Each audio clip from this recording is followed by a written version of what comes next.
Welcome back to ಭವಿಷ್ಯ blogs. ನಿಮ್ಮೆಲ್ಲರಿಗೂ ಭವಿಷ್ಯ ಬ್ಲಾಗ್ಗೆ ಸ್ವಾಗತ.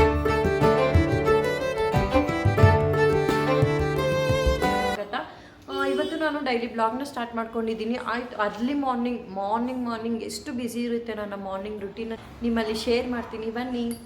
ಯೂಶ್ವಲಿ ನಾನು ಅರ್ಲಿ ಮಾರ್ನಿಂಗ್ 7 AM ನಾನು ಯೂಶ್ವಲಿ ಎದ್ದೋಳೋದು ಡೈಲಿ. ಸೊ ಎದ್ದು ಕೂಡಲೇ ಬ್ರಷ್ ಎಲ್ಲ ಮುಗಿಸಿದ ಆದಮೇಲೆ ಈ ರೀತಿ ಬಿಸಿನೀರನ್ನ ನಾನು ಕುಡಿಯೋ ಅಭ್ಯಾಸ ಇದೆ.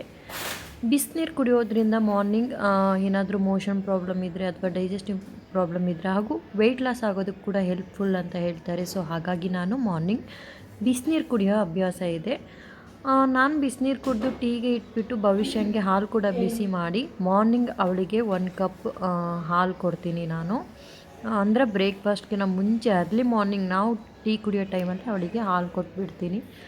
ಸೊ ಅವಳ ಜೊತೆ ಕೆಲವು ನಿಮಿಷ ನಾನು ಈ ರೀತಿ ಟೈಮ್ ಸ್ಪೆಂಡ್ ಮಾಡಿ ಆಮೇಲೆ ನಾನು ಡಸ್ಟಿಂಗ್ ಎಲ್ಲ ಮಾಡ್ಕೊಂಡ್ಬಿಡ್ತೀನಿ. ಅಂದರೆ ಅವ್ರು ಹೋಗೋ ಅಷ್ಟರಲ್ಲಿ ನಾನು ಎಲ್ಲ ಮನೆ ಕ್ಲೀನ್ ಮಾಡಿ, ಅಂದರೆ ಪೂಜೆ ಮಾಡೋಗ್ತಾರಲ್ಲ, ಸೊ ಹಾಗೆ. ಸೊ ಇವಾಗ ನನ್ನ ಡೈಲಿ ಕೆಲಸ ಸ್ಟಾರ್ಟು. ನಾನು ಡೈಲಿ ಈ ಕಸ ಗುಡಿಸ್ತೀನಲ್ಲ, ಆ ಸಮಯದಲ್ಲಿ ಮುಂಚೆ ಈ ರೀತಿ ಎಲ್ಲ ಒಂದು ಕಡೆ ಮನೆಯಲ್ಲಿ ಡಸ್ಟಿಂಗ್ ಮಾಡ್ತೀನಿ, ಅಂದರೆ ಧೂಳನ್ನ ಕೊಡುತ್ತೀನಿ.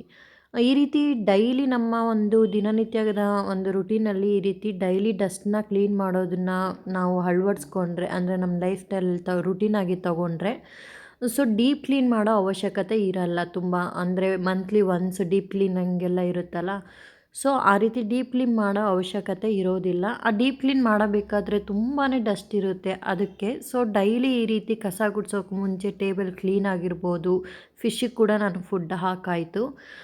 ಈ ರೀತಿ ಆ ಫಿಶ್ದು ನಾನು ಅದು ಬೌಲ್ನ ಏನಿದೆ 3 ಡೇಸ್ಗೆ 4 ಡೇಸ್ಗೆ ಒನ್ಸು ನೀರು ಚೇಂಜ್ ಮಾಡಿ ಅಗೇನ್ ಇಡ್ತೀನಿ. ಸೊ ದಟ್ ಅದೊಂಥರ ಅದು ರುಟೀನೇನೆ ನನ್ನ ಡೈಲಿ ಲೈಫ್ ಸ್ಟೈಲಲ್ಲಿ. ಸೊ ಹಾಗೆಯೇ ನಾನು ಈ ಟಿ ವಿ ಟೇಬಲಲ್ಲಿರೋ ಅಂತಹ ಇದು ಏನು ಜಿಯೋದು ಬಾಕ್ಸ್, ಸೆಟಪ್ ಬಾಕ್ಸು ಎಲ್ಲ ಒಂದು ಕಡೆಯಿಂದ ಈ ರೀತಿ ಡ್ರೈ ಕ್ಲಾತಲ್ಲಿ, ಅಂದರೆ ನಾನು ವೀಕ್ಲಿ ಒನ್ಸು ವೆಟ್ ಕ್ಲಾತಲ್ಲಿ ಕೂಡ ಇದೆಲ್ಲ ಕ್ಲೀನ್ ಮಾಡ್ಕೋತೀನಿ. ಸೊ ವೆಟ್ ಕ್ಲಾತಲ್ಲಿ ಡೈಲಿ ಕ್ಲೀನ್ ಮಾಡೋ ಅವಶ್ಯಕತೆ ಇರೋಲ್ಲ ಅಂತ ನಾನು ಅನ್ಕೋತೀನಿ. ಸೊ ಹಾಗಾಗಿ ಈ ರೀತಿ ಒಂದು ಡ್ರೈ ಕ್ಲಾತಲ್ಲಿ ಡೈಲಿ ನಾನು ಡಸ್ಟಿಂಗ್ ಮಾಡ್ತೀನಿ. ಇವನ್ ಲ್ಯಾಂಡ್ಲೈನ್ ಫೋನ್ ಆಗಿರ್ಬೋದು, ಆ ಟೇಬಲ್ ಆಗಿರ್ಬೋದು, ಎಲ್ಲ ಒಂದು ಕಡೆಯಿಂದ ನೀಟಾಗಿ ಈ ರೀತಿ ಕ್ಲೀನ್ ಮಾಡ್ಕೊಂಬಂದರೆ ನಮಗೆ ಏನು ಅದು ಮಂತ್ಲಿ ಕ್ಲೀನಿಂಗ್ ಇರುತ್ತಲ್ಲ, ಅದಕ್ಕೆ ಸ್ವಲ್ಪ ಅದು ಅವಾಯ್ಡ್ ಆಗುತ್ತೆ. ಅಂದರೆ ತುಂಬ ಟಯರ್ಡ್ನೆಸ್ ಮಾಡಿಕೊಂಡು ಡೀಪ್ ಕ್ಲೀನ್ ಮಾಡೋ ಅವಶ್ಯಕತೆ ಇರೋಲ್ಲ. ಡೈಲಿ ಈ ರೀತಿ ಜಸ್ಟ್ ಒಂದು 10 ಮಿನಿಟ್ಸಲ್ಲಿ ಈ ಡೈಲಿ ಟೈಮ್ ಸ್ಪೆಂಡ್ ಮಾಡಿದ್ರೆ ನಮಗೆ ಡೀಪ್ ಕ್ಲೀನ್ ಮಾಡೋ ಅವಶ್ಯಕತೆ ಇರೋದಿಲ್ಲ. ಸೊ ಈ ರೀತಿ ನಾನು ಒಂದು ಕಡೆಯಿಂದ ಎಲ್ಲ ನೀಟಾಗಿ ಡಸ್ಟಿಂಗ್ ಮಾಡ್ಕೋತಾ ಇದ್ದೀನಿ.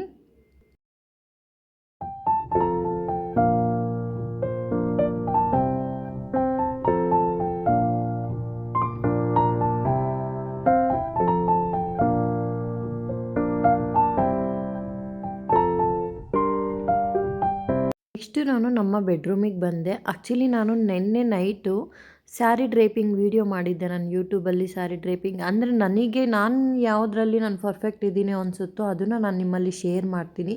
ಸೊ ಹಾಗಾಗಿ ನಾನು ಬಿಗಿನರ್ಸ್ಗೆ ಯೂಸ್ ಆಗಲಿ ಅಂತ ಸ್ಯಾರಿ ಟ್ಯುಟೋರಿಯಲ್ ಅಂತ ಒಂದು ವೀಡಿಯೋ ಮಾಡಿದ್ದೆ. ಸೊ ಸ್ಯಾರಿಗಳು ಕೂಡ ಹಾಗೆ ಬಿಟ್ಟಿದ್ದೆ ನಾನು, ಅದನ್ನೆಲ್ಲ ಕ್ಲೀನಾಗಿ ಎತ್ತಿಟ್ಟು.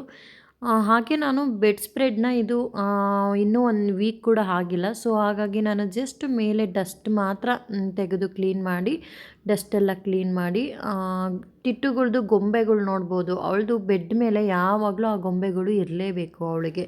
ಅದೇನೋ ಅವಳಿಗೆ ಆ ಪೂ ಆಗಿರ್ಬೋದು, ಅದು ಇನ್ನೊಂದು ಗೊಂಬೆ, ಅದನ್ನು ಪಾಪು ಅಂತ ಆಟ ಆಡಿಸ್ತಾಳೆ. ಅದರ ಜೊತೆ ಮಲ್ಗೆ ಅವಳು ಅದೇನೋ ಅಭ್ಯಾಸ ಮಾಡ್ಕೋತಾ ಇದ್ದಾಳೆ. ಹಾಗೆ ನಾನು ಮಿರರ್ ಕೂಡ ನೀಟಾಗಿ ಒಂದು ಕಡೆಯಿಂದ ಒರೆಸ್ಕೋತೀನಿ. ಅಂದರೆ ಡೈಲಿ ಡಸ್ಟ್ ಇರುತ್ತಲ್ವ, ಅದು ತುಂಬ ದಿನ ಬಿಟ್ಬಿಟ್ರೆ ಹಾಗೆ ಜಾಸ್ತಿ ಇರುತ್ತೆ ಅಂದ್ಬಿಟ್ಟು ಈ ರೀತಿ ಕಸ ಗುಡ್ಸೋಕೆ ಮುಂಚೆ ಒಮ್ಮೆ ನಾನು ಈ ರೀತಿ ನೀಟಾಗಿ ಒಂದು ಕಡೆಯಿಂದ ಡಸ್ಟ್ನೆಲ್ಲ ಕ್ಲೀನ್ ಮಾಡಿಕೊಂಡೆ.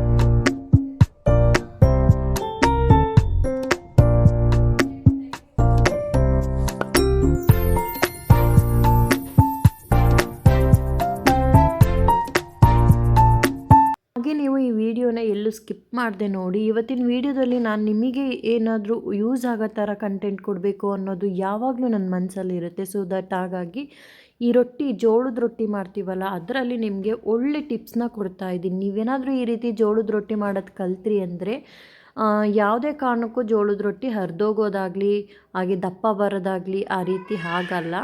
ಸೊ ಎಲ್ಲೂ ಸ್ಕಿಪ್ ಮಾಡದೆ ಈ ವಿಡಿಯೋನ ನೋಡಿ. ಹಾಗೆ ನೀವೇನಾದರೂ ಮೊದಲ ಬಾರಿ ನನ್ನ ಚಾನಲ್ಗೆ ಭೇಟಿ ಮಾಡಿದರೆ, ಅಂದರೆ ವಿಸಿಟ್ ಮಾಡಿದರೆ, ಪ್ಲೀಸ್ ನನ್ನ ಚಾನಲ್ಗೆ ಸಬ್ಸ್ಕ್ರೈಬ್ ಮಾಡಿ. ನೀವು ಕೂಡ ಹಾಗೆ ನಾನು ಈ ವಿಡಿಯೋ ಕೊನೆಯಲ್ಲಿ ನಿಮಗೆಲ್ಲ ವೆಟ್ ಸೈಡಲ್ಲಿ ನೈಟ್ ವೇರ್ ಸೂಟ್ ಅಂತೂ ತುಂಬಾ ಚೆನ್ನಾಗಿದ್ವು, ಒಂದಕ್ಕಿಂತ ಒಂದು ಕಲೆಕ್ಷನ್ಸು. ಸೊ ತುಂಬಾ ಕಲರ್ಫುಲ್, ತುಂಬಾ ಚೆನ್ನಾಗಿ ಅನ್ನಿಸ್ತು ನನಗೆ. ಹಾಗೆಯೇ ಪ್ರೈಸ್ ಕೂಡ ತಿಳ್ಕೊಂಡು ನಿಮಗೆ ಪ್ರೈಸ್ ಟ್ಯಾಗ್ ಸಮೇತ ನಿಮಗೆ ನಾನು ಅದನ್ನು ಅಂದರೆ ಎಕ್ಸ್ಪ್ಲೋರ್ ಮಾಡಿದ್ದೀನಿ. ಅಂದರೆ ನಾನು ಈ ವೆಟ್ ಸೈಡಲ್ಲಿ ಯಾವ ರೀತಿ ಸೂಟು, ಅಂದರೆ night wear suit, night suits ಎಲ್ಲ ಇದೇ ಕಲೆಕ್ಷನ್ಸ್ ಅಂತ ಹೇಳಿಬಿಟ್ಟು ಅದು ನ್ಯೂ ಅರೈವಲ್ಲೆಲ್ಲ ನಾನು ನಿಮಗೆ ಎಕ್ಸ್ಪ್ಲೋರ್ ಮಾಡಿದ್ದೀನಿ. ಸೊ ಮಿಸ್ ಮಾಡದೆ ಕೊನೆವರೆಗೂ ನೋಡಿ. ಸೊ ಇದರಿಂದ ನೀವು ನೋಡೋದ್ರಿಂದ ನಿಮಗೆ ಒಂದು ಸ್ವಲ್ಪ ಐಡಿಯಾ ಬರುತ್ತೆ. ನಿಮ್ಗೇನಾದರೂ ಈ ರೀತಿ ಬೇಕು ಅನ್ನಿಸಿದ್ರೆ ನೀವು ಯಾವುದೇ ವೆಟ್ ಸೈಡ್ ಬ್ರ್ಯಾಂಚ್ಗೆ ಹೋದ್ರೂ ಸೇಮ್ ಎಲ್ಲ ಕಡೆ ವೆಟ್ ಸೈಡಲ್ಲೂ ಸೇಮ್ ಅವೈಲೇಬಲ್ ಇರುತ್ತೆ ಅಂತ ನಾನು ಹೇಳ್ತೀನಿ. ಭವಿಷ್ಯ ಮಮ್ಮ ಎತ್ಕೋ ಅಂತ ನನಗೆ ಅಳ್ತಾ ಇದ್ದಾಳೆ ಅವಳು. ಸೊ ನಾನು ಅವಳಿಗೆ ಸಮಾಧಾನ ಮಾಡಿ ಜೋಲದಲ್ಲಿ ಹಾಕಿಬಿಟ್ಟು ಟಿ ವಿ ಹಾಕ್ತಿದ್ದೀನಿ. T V change actually T V ads ಬರುತ್ತಲ್ವ, ಬಂದು ಹಂಗೆ ಸ್ಟಾಪ್ ಆಗಿತ್ತು. ಸೊ ಹಾಗಾಗಿ ಅವಳು ಕಿರಿಕಿರಿ ಮಾಡ್ತಾಯಿದ್ಲು. ಸೊ ಅವಳಿಗೆ ಬೇಕಾಗಿರೋ ಅಂಥ ಚಾನಲ್ ಬ್ರೇಕ್ಫಾಸ್ಟ್ ಇವತ್ತಿಂದು ಮ್ಯೂಸ್ಲಿ,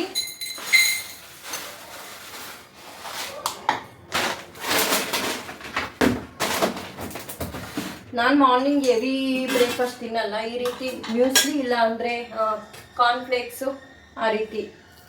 ಇದು ನೋಡ್ಬೋದು ಎಷ್ಟು ಚೆನ್ನಾಗಿದೆ, ಒಂಥರ ಡ್ರೈ ಫ್ರೂಟ್ಸ್ದು ಎಲ್ಲ ಸ್ವಲ್ಪ ಫೈಬರ್ ರಿಚ್ಚು ನಟ್ಸು ಎಲ್ಲ ಇದೆ. ಸೊ ಹಾಗಾಗಿ ಇವಾಗ ನಾನು ಬ್ರೇಕ್ಫಾಸ್ಟ್ಗಿಂತ ಮುಂಚೆ ನನ್ನ ಎವ್ರಿಡೇ ರೂಟೀನಲ್ಲಿ ಆಗೋವಂಥ ಕೆಲಸಗಳನ್ನೆಲ್ಲ ಮುಗಿಸಿ ಇವಾಗ ನಾನು ಬ್ರೇಕ್ಫಾಸ್ಟ್ನ ಅಂದರೆ ರಿಲ್ಯಾಕ್ಸ್ ಆಗಿ ಕೂತ್ಕೊಂಡು ಬ್ರೇಕ್ಫಾಸ್ಟ್ಗೆ ಒಂದು ಹಾಫ್ ಆನ್ ಅವರ್ ನಾನು ಟೈಮ್ ಸ್ಪೆಂಡ್ ಮಾಡ್ತೀನಿ. ಸೊ ಬ್ರೇಕ್ಫಾಸ್ಟ್ ಆದಮೇಲೆ ನಾನು ಭವಿಷ್ಯಂದು ಕ್ಲಾತ್ಸ್ ಏನಾದರೂ ಕೈಲಿ ಹ್ಯಾಂಡ್ ವಾಶ್ ಮಾಡೋದಿದ್ದರೆ ಅದನ್ನು ನೆನ್ನೆ ಸೋಕ್ ಮಾಡೋದಕ್ಕೆ ಹಾಕಿಬಿಡ್ತೀನಿ.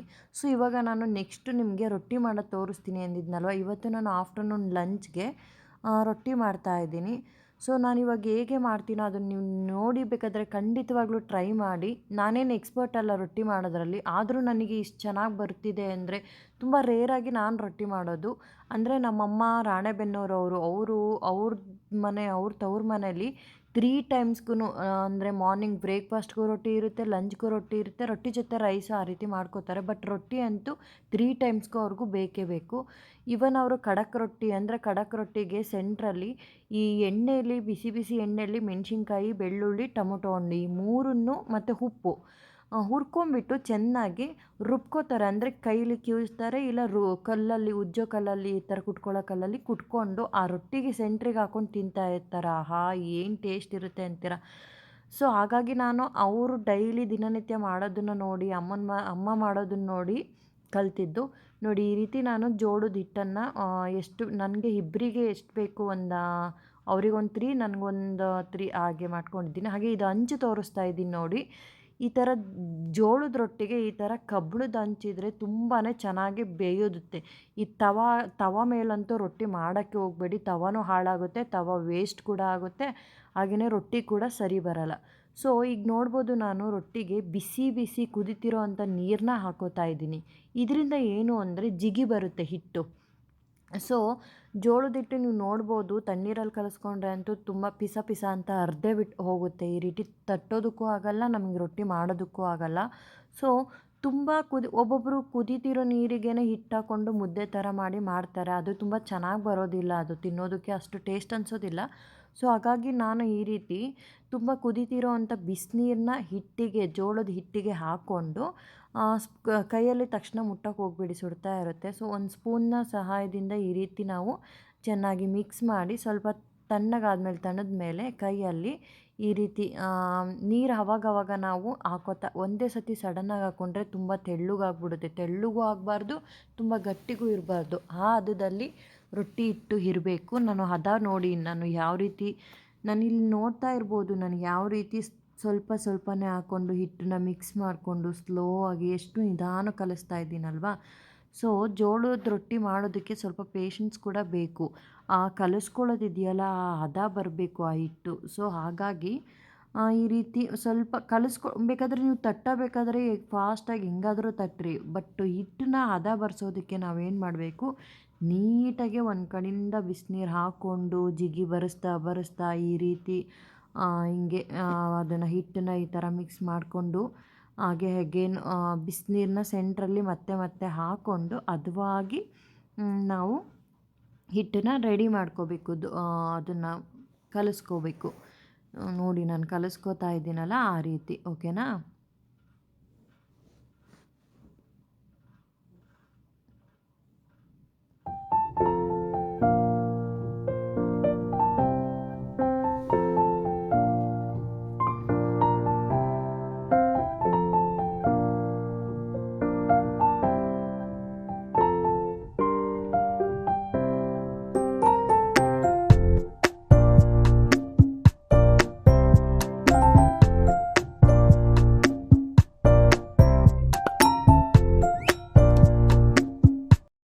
ಆಯಿತು. ಇವಾಗ ಹಿಟ್ಟನ್ನು ನಾದ್ಕೊಂಡು ನೋಡಿ ಈ ರೀತಿ ಹಿಟ್ಟು ಬರಬೇಕು. ನಾವು ಕೈಯಲ್ಲಿ ಹಿಂಗೆ ಹಿಚ್ಚಿಕ್ ನೋಡಿದ್ರೆ ಕೈಗೂ ಅಂಟ್ಕೋಬಾರ್ದು, ಹಾಗೂ ಅದು ಕಿತ್ಕೊಳ್ಳೋ ಥರ ಇರಬಾರ್ದು.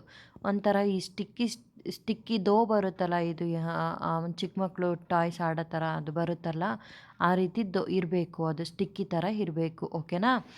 ಸೊ ಈಗ ನಾನು ರೊಟ್ಟಿನ ಯಾವ ರೀತಿ, ಈಗ ಮೊದಲಿಗೆ 2 ಕೈಯಿಂದ ಸ್ಮೂತಾಗಿ ಹೀಗೆ ಉಂಡೆ ಕಟ್ಕೊಂಡು ಈ ರೀತಿ ಒಣ ಹಿಟ್ಟನ್ನು ತಗೊಂಡು ಜೋಳದ ಹಿಟ್ಟನ್ನು ಸೆಂಟ್ರಲ್ಲಿ ಇಟ್ಕೊಂಡು ಸ್ವಲ್ಪ ಮೊದಲು ಸ್ಟಾರ್ಟಿಂಗಲ್ಲಿ ನಾವು ಕೈಯಲ್ಲೇ ತಟ್ಕೋಬೇಕು. ತಟ್ಕೊಳ್ಳೋದು ಹೇಗೆ ಅಂತ ನೋಡಿ ನಾನು ತೋರಿಸ್ತಿದ್ದೀನಿ.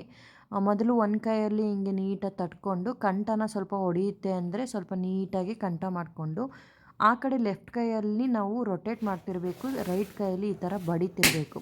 ಹಾಗೆ ನಾನು ಇದೇ ನೋಡಿ ನನ್ನ ಟ್ರಿಕ್ಸ್ ಏನು ಅಂದರೆ, ಈ ರೀತಿ ಪ್ಲಾಸ್ಟಿಕ್ ಫೈಬರ್ ಪೈಪ್ ಇರುತ್ತಲ್ಲ, ಈ ಪೈಪಲ್ಲಿ ನೋಡಿ ನಾನು ತೋರಿಸ್ತಿದ್ದೀನಿ ಹತ್ರದಿಂದ, ಈ ರೀತಿ ಉಜ್ಕೊಂಡ್ರೆ ಸ್ವಲ್ಪ ಕೂಡ ಹರಿಯೋದು ಇಲ್ಲ.